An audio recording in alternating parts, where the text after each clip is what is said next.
Step కో కొత్త దంద, అడుగు అడుగుకో కొత్త రగడ. ఇది తెలుగు సినిమా డాన్సర్స్ అసోసియేషన్ లో ప్రస్తుత పరిస్థితి. హీరో హీరోయిన్లతో డిఫరెంట్ స్టెప్పులు వేయించి ప్రేక్షకుల్ని అలరించాల్సిన డాన్స్ మాస్టర్ల మధ్య డిష్యూమ్ నడుస్తోంది. ఇటీవల డాన్సర్స్ అసోసియేషన్ మీటింగ్ లో శేఖర్ మాస్టర్, జానీ మాస్టర్ టీంల మధ్య మొదలైన రచ్చ స్టిల్ కంటిన్యూ అవుతోంది. చిరంజీవి ఎంట్రీతో ఇది కీలక మలుపు తీసుకోబోతున్నట్టుగా తెలుస్తోంది.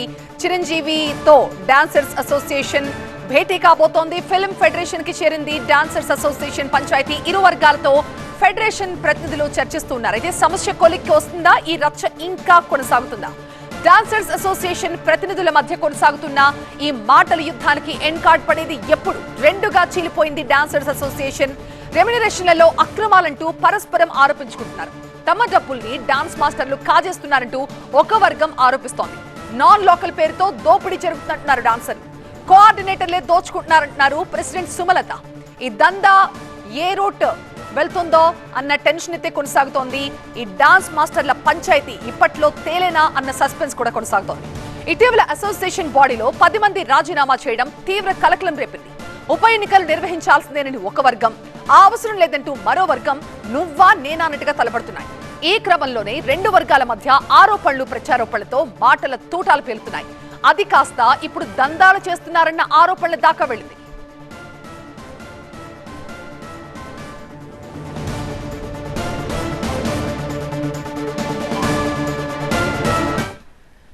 డాన్సర్స్ అసోసియేషన్ ప్రెసిడెంట్ సుమలత దీనిపై తీవ్ర ఆరోపణలు చేశారు. సెక్రటరీ శ్రీనివాస్ అవినీతికి పాల్పడుతున్నారంటూ ఆగ్రహాన్ని వ్యక్తం చేశారు. ప్రొడ్యూసర్ల నుంచి డబ్బులు వసూలు చేస్తున్నారని ఆమె ఆరోపిస్తూ ఉన్నారు. మా పోరాటం అంతా ప్రొడ్యూసర్స్ మా కష్టాన్ని గుర్తించి మాకు డబ్బులు ఇస్తున్నారు. ఆ పూర్తి స్థాయి మొత్తంలో డాన్సర్స్కి వెళ్ళట్లేదు. కొంతమంది మధ్యలో ఇన్ఛార్జీలు ఆ డబ్బుల్ని తినేస్తున్నారు. దాని మీదనే మా పోరాటం. 2022 నుంచి మాకు బుక్స్ పంపిమని అడిగారు.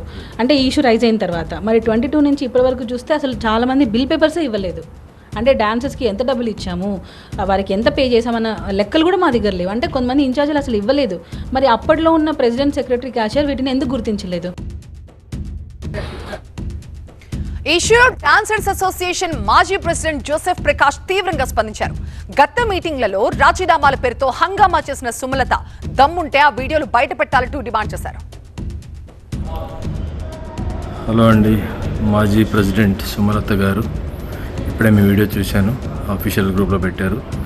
మరి మొన్న జనరల్ బాడీలో రాజీనామా చేశానని చెప్పారు. ఓహో, చేయలేదనుకుంటా. అదంతా జనరల్ బాడీ కోసం యాక్టింగ్ అనమాట. సో ఫెన్సింగ్ గురించి కొన్ని క్వశ్చన్స్ చేశారు. నేను వీడియోలో చెప్పాను అని మళ్ళీ చెప్తున్నా. ఫెన్సింగ్లో నాకు సంబంధించి లేదంటే ఫెన్సింగ్లో ₹1 ఫ్రాడ్ జరిగిందని నిరూపించి దాంట్లో నాది ₹1 అయిందని నిరూపిస్తే ఏ శిక్షకైనా నేను రెడీ ఉన్నాను. ఓకేనా? దీనిపై అదే స్థాయిలో స్పందించారు dancers association secretary Srinivas. Sumalatha వల్ల అసోసియేషన్ పరిస్థితి ఇలా దారుణంగా తయారైంది. ఆమె ఏకఛత్రాధిపత్యంగా వ్యవహరిస్తున్నారంటున్నారు. అసోసియేషన్ బాడీ మీటింగ్ లో చర్చించిన అంశాలను సైతం మినిట్ బుక్ లో పొందుపరచలేదు అన్నారు. ఆమె తీరుని వ్యతిరేకిస్తూ మెజారిటీ సభ్యులు రాజీనామా చేశారని చెప్పారు శ్రీనివాస్. మాకు ప్రాబ్లము ప్రతి మీటింగ్లో, ప్రతి కమిటీ మీటింగ్లో కూడా ఏ ప్రాబ్లం మాట్లాడినా కూడా దానికి ఆవిడ వేరే విధంగా పోర్ట్రేట్ చేయడం జరుగుతుంది. ఒక కమిటీ మీటింగ్ జరుగుతుందండి. ఆ కమిటీ మీటింగ్ జరిగినప్పుడు దాంట్లో ఒక విషయం మాట్లాడుకుంటాం. ఆ విషయాన్ని ఆమె మినిట్స్ బుక్ ఆమె దగ్గరే పెట్టుకుంటున్నారు. ఆమె ఇష్టం వచ్చినట్టు రాసుకుంటున్నారు. ఈ నిర్ణయాలు తీసుకున్న తర్వాత మినిట్స్ బుక్లో వేరే విధంగా రాస్తున్నారు. ఇవన్నీ కమిటీ మెంబర్స్కి నచ్చలేదు. అలా మీ ఏకపక్ష ధోరణితో చేస్తుంది కాబట్టి మిగతా కమిటీ మెంబర్లు కూడా మేము మాట్లాడిన మాటలు కూడా మీరు పెడచేవని పెట్టేసి మీ ఇష్టారాజ్యంగా రాసుకున్నారు కాబట్టి వాళ్ళందరికీ ఈమె మీద ఒక ద్వేషం ఏర్పడి మేము ఉండి వేస్ట్ కదా అనే ధోరణితోనే అందరూ కూడా అలా రాజీనామాలకు సిద్ధపడ్డాం. అంతకుముందు ఈ విషయంలో డాన్సర్ శ్రేష్ఠి వర్మ కూడా కీలక వ్యాఖ్యలు చేశారు. జానీ మాస్టర్ టీంపై సంచలన ఆరోపణలు చేశారు.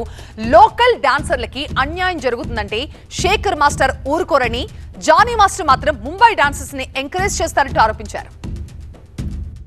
శేఖర్ మాస్టర్ అనుకోండి, భాను మాస్టర్ అనుకోండి, ప్రాపర్గానే పర్సంటేజ్ యూజ్ చేసి డాన్స్ చేస్తారు. అంటే డాన్సర్స్ని పిలుస్తారు, అవన్నీ చేస్తారు. మరి మిస్టర్ షేక్ జానీ భాష ఎందుకు చేయరు? చేయాలి కదా సార్. ఇప్పుడు నార్మల్గానే లేదు, ఒకవేళ ప్రొడక్షన్ సైడ్ నుంచి కాల్ వస్తుంది ఏంటంటే మీరు ఓన్లీ బాంబే డాన్సర్స్ని యూజ్ చేయండి అంటే శేఖర్ మాస్టర్ సాంగ్ చేయరు, వదిలేస్తారు. బికాస్ డాన్సర్స్ గురించి ఆలోచన చేస్తారు. ఇప్పుడు మీరు ఒకవేళ డాన్సర్స్ గురించి అంతా ఆలోచన చేస్తున్నారంటే ప్రెసిడెంట్ పొజిషన్ పద్ధతిలో ఉన్నప్పుడు ఆలోచన చేయాలి కదా సార్. సో ఈ మాటల యుద్ధం ఎటువైపు వెళ్ళబోతోంది? చిరు ఎంట్రీతో ఈ గొడవ సద్దుమణుగుతుందా? మా ఎంటర్టైన్మెంట్ ఎడిటర్ లక్ష్మీనారాయణ మనకి లైవ్ లో జాయిన్ అవుతున్నారు మరింత సమాచారంతో. లక్ష్మీనారాయణ, పంచాయతీ చిరంజీవి దగ్గరికి వెళ్ళినట్టుగా తెలుస్తోంది. ఏంటి ఆయన కలగజేసుకుని రెండు వర్గాల్ని శాంతింపచేసి గొడవకు ఒక ఎండ్ కార్డ్ పడే అవకాశాలు ఏమైనా కనిపిస్తున్నాయా? అంటే నిన్నటి వరకు సోషల్ మీడియాలో తిరుగుతున్న వీడియోస్ కానీ మనం లైవ్లో ఇచ్చిన విషయాలు కానీ ఇవన్నీ తెలుసుకున్న పెద్దప్ప చిరంజీవి ఈ ఇద్దరు డ్యాన్స్ మాస్టర్లని, ఇటు శేఖర్ మాస్టర్ని అటు జానీ మాస్టర్ని ఇద్దరిని పిలిచి వాళ్ళ వ్యక్తిగత కక్షలేమో అనుకునే విధంగా వీడియోస్ పోర్ట్రేట్ అవుతున్నాయి. అసలు మీ ఇద్దరి మధ్యన ఎలాంటి సంఘటనలు జరిగాయి ఏంటి అని అలా వాకప్ తీసి ఇద్దరు అలా ముభావంగా ఉండొద్దు, ఇద్దరు కలిసిపోవాలనే విధంగా వాళ్ళిద్దరితోటి మాట్లాడటం జరిగిందనేది నిన్న జానీ మాస్టర్ ఒక ఫోటోని విడుదల చేస్తూ మనకు చెప్పారు. మనం కూడా లైవ్లో అది టెలికాస్ట్ చేశాం. అయితే తాజాగా జరిగిన పరిణామం ఏంటంటే ఈరోజు అసలు విషయాలన్నీ తెలుసుకొని చిరంజీవి ఈ ఇద్దరు డ్యాన్స్ మాస్టర్లను పిలిచి మళ్ళీ చర్చించారని, ఆ చర్చల్లో ఇద్దరు ఒక తాటి మీదకి రావాలని ఆదేశిస్తూ ఇద్దరు ఒక అసోసియేషన్ని మంచిగా రన్ చేయాలి, అసోసియేషన్ మీద డిపెండ్ అయ్యి చాలామంది డ్యాన్సర్స్ ఉన్నారు, వాళ్ళ భవిష్యత్తు అంతా అసోసియేషన్ చూసుకోవాల్సిన అవసరం ఉన్న నేపథ్యంలో మీరు ఇలా ఇద్దరు చెరొక వర్గంగా మారిపోయి ఒకరికొకరు ఆరోపణలు ప్రత్యారోపణలు చేసుకోవడం కరెక్ట్ కాదు. మీరందరూ వెళ్ళి ఒక ఫిలిం ఫెడరేషన్కి వెళ్ళి ఫిలిం ఫెడరేషన్లో అసలు సమస్యను సాల్వ్ చేసుకోవాల్సిందిగా సూచించినట్లుగా మనకు విశ్వసనీయ సమాచారం ద్వారా తెలుస్తుంది. అయితే ప్రస్తుతం ఫిలిం ఫెడరేషన్ ఆఫీస్లో ఇటు Jani master and dancers association president Sumalatha ఉన్నారు. శేఖర్ మాస్టర్ కూడా కాసేపట్లో ఫిలిం ఫెడరేషన్ ఆఫీస్కి వచ్చే అవకాశం ఉంది.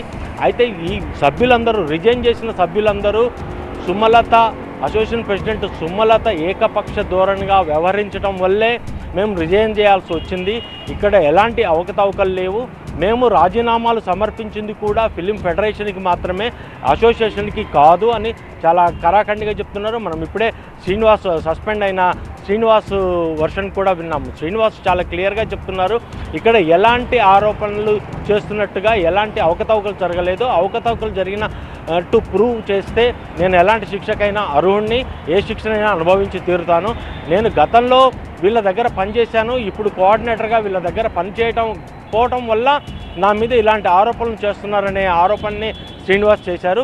చూడాలి ఈ ఫిలిం ఫెడరేషన్కి చేరిన ఈ డాన్సర్స్ అసోసియేషన్ వివాదం ఎలాంటి మలుపు తిరుగుతుందో, ఈ సమస్య కొలిక్కొస్తుందా, ఈ రగడ మళ్ళీ ఇంకొద్దిగా ఉధృతం అవుతుందా అనేది మరి కాసేపట్లో తెలిసే అవకాశం ఉంది.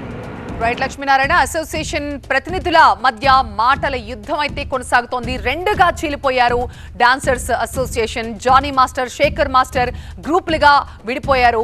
రెమ్యునరేషన్ లో అక్రమాలు జరుగుతున్నాయంటూ పరస్పరం ఆరోపణలు చేసుకుంటున్నారు. అండ్ జానీ మాస్టర్ ఎక్కువగా కూడా వేరే స్టేట్స్ కి సంబంధించిన డాన్సర్లను ఎంకరేజ్ చేస్తున్నారు, లోకల్ డాన్సర్లను తొక్కేస్తున్నారంటూ మరొక కొరియోగ్రాఫర్ శ్రేష్ఠి వర్మ కూడా తీవ్ర ఆరోపణలు చేశారు. శేఖర్ మాస్టర్ గానీ భాను మాస్టర్ గానీ ఈ 70-30 రేషియో ఏదైతే ఉందో వాళ్ళు పర్ఫెక్ట్ గా దాన్ని ఫాలో అవుతున్నారు. కానీ జానీ మాస్టర్ మాత్రం బయట డాన్సర్లనే, ముంబై డాన్సర్లను ఎక్కువగా ఎంకరేజ్ చేస్తున్నారని శ్రేష్ఠి వర్మ చేసిన ఆరోపణలు కూడా మనం చూసాం. సో మొత్తం ఇది పంచాయతీ అయితే మెగాస్టార్ చెంతకు వెళ్ళినట్టుగా తెలుస్తోంది. అసలు ఇది డాన్స్ మాస్టర్ల మధ్య పర్సనల్ ప్రాబ్లమా లేకపోతే నిజంగా అసోసియేషన్ లోని ఇన్ని ప్రాబ్లమ్స్ ఉన్నాయన్న విషయాన్ని మెగాస్టార్ ఇద్దరిని కూడా కూర్చోబెట్టి మాట్లాడినట్టుగా తెలుస్తోంది. అనవసరంగా లేనిపోని విషయాలని బయటకెళ్తున్నాయి. ఇలా అగ్ర డాన్స్ మాస్టర్లైన మీరిద్దరూ ఇలా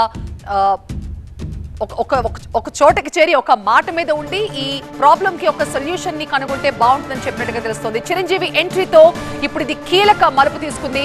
ఫిలిం ఫెడరేషన్ కి చేరింది డాన్సర్స్ అసోసియేషన్ పంచాయతీ. ఇప్పటి వరకు అసోసియేషన్ లోనే ఉన్న ఈ గొడవ కాస్త ఇప్పుడు ఫెడరేషన్ దగ్గరికి వెళ్ళింది. సో ఇరు వర్గాలతో ఫెడరేషన్ ప్రతినిధులు కూడా చర్చిస్తున్నారు. మరి ఈ చర్చలతో సమస్య కొలిక్కి వస్తుందా, రచ్చ కొనసాగుతుందా చూడాలి.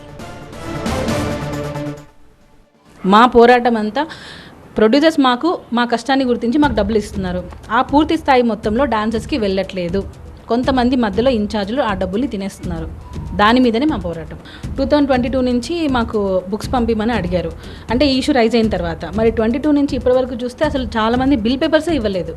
అంటే డాన్సర్స్కి ఎంత డబ్బులు ఇచ్చాము, వారికి ఎంత పే చేసామన్న లెక్కలు కూడా మా దగ్గర లేవు. అంటే కొంతమంది ఇన్ఛార్జీలు అసలు ఇవ్వలేదు. మరి అప్పట్లో ఉన్న ప్రెసిడెంట్, సెక్రటరీ, క్యాషియర్ వీటిని ఎందుకు గుర్తించలేదు? మాస్టర్ అనుకోండి, భాను మాస్టర్ అనుకోండి, ప్రాపర్గానే పర్సంటేజ్ యూజ్ చేసి డాన్స్ చేస్తారు. అంటే డాన్సర్స్ని పిలుస్తారు, అవన్నీ చేస్తారు. మరి మిస్టర్ షేక్ జానీ భాష ఎందుకు చేయరు? చేయాలి కదా సార్. ఇప్పుడు నార్మల్గానే లేదు, ఒకవేళ ప్రొడక్షన్ సైడ్ నుంచి కాల్ వస్తుంది ఏంటంటే మీరు ఓన్లీ బాంబే డాన్సర్స్ని యూజ్ చేయండి అంటే శేఖర్ మాస్టర్ సాంగ్ చేయరు, వదిలేస్తారు. బికాస్ డాన్సర్స్ గురించి ఆలోచన చేస్తారు. ఇప్పుడు మీరు ఒకవేళ డాన్సర్స్ గురించి అంతా ఆలోచన చేస్తున్నారంటే ప్రెసిడెంట్ పొజిషన్ పద్ధతిలో ఉన్నప్పుడు ఆలోచన చేయాలి కదా సార్. హలో అండి, మాజీ ప్రెసిడెంట్ సుమలత గారు ఇప్పుడే మీ వీడియో చూశాను, ఆఫీషియల్ గ్రూప్లో పెట్టారు. మరి మొన్న జనరల్ బాడీలో రాజీనామా చేశానని చెప్పారు. చేయలేదనుకుంటా, అదంతా జనరల్ బాడీ కోసం యాక్టింగ్ అనమాట. సో ఫెన్సింగ్ గురించి కొన్ని క్వశ్చన్స్ వేశారు. నేను వీడియోలో చెప్పాను అని మళ్ళీ చెప్తున్నా. ఫెన్సింగ్లో నాకు సంబంధించి లేదంటే ఫెన్సింగ్లో ₹1 ఫ్రాడ్ జరిగిందని నిరూపించి దాంట్లో నాది ₹1 అయిందని నిరూపిస్తే ఏ శిక్షకైనా నేను రెడీ ఉన్నాను. ఓకేనా? మాకు ప్రాబ్లము ప్రతి మీటింగ్లో, ప్రతి కమిటీ మీటింగ్లో కూడా ఏ ప్రాబ్లం మాట్లాడినా కూడా దానికి ఆవిడ వేరే విధంగా పోర్ట్రేట్ చేయడం జరుగుతుంది. ఒక కమిటీ మీటింగ్ జరుగుద్దండి. ఆ కమిటీ మీటింగ్ జరిగినప్పుడు దాంట్లో ఒక విషయం మాట్లాడుకుంటాం. ఆ విషయాన్ని ఆమె మినిట్స్ బుక్ ఆమె దగ్గరే పెట్టుకుంటున్నారు, ఆమె ఇష్టం వచ్చినట్టు రాసుకుంటున్నారు. ఈ నిర్ణయాలు తీసుకున్న తర్వాత మినిట్స్ బుక్లో వేరే విధంగా రాస్తున్నారు. ఇవన్నీ కమిటీ మెంబర్స్కి నచ్చలేదు. అలా మీ ఏకపక్ష ధోరణితో చేస్తుంది కాబట్టి మిగతా కమిటీ మెంబర్లు కూడా మేము మాట్లాడిన మాటలు కూడా మీరు పెడచేవని పెట్టేసి మీ ఇష్టారాజ్యంగా రాసుకున్నారు కాబట్టి వాళ్ళందరికీ ఈమె మీద ఒక ద్వేషం ఏర్పడి మేము ఉండి వేస్ట్ కదా అనే ధోరణితోనే ఆమె అందరూ కూడా అలా రాజీనామాలకు సిద్ధపడ్డాం.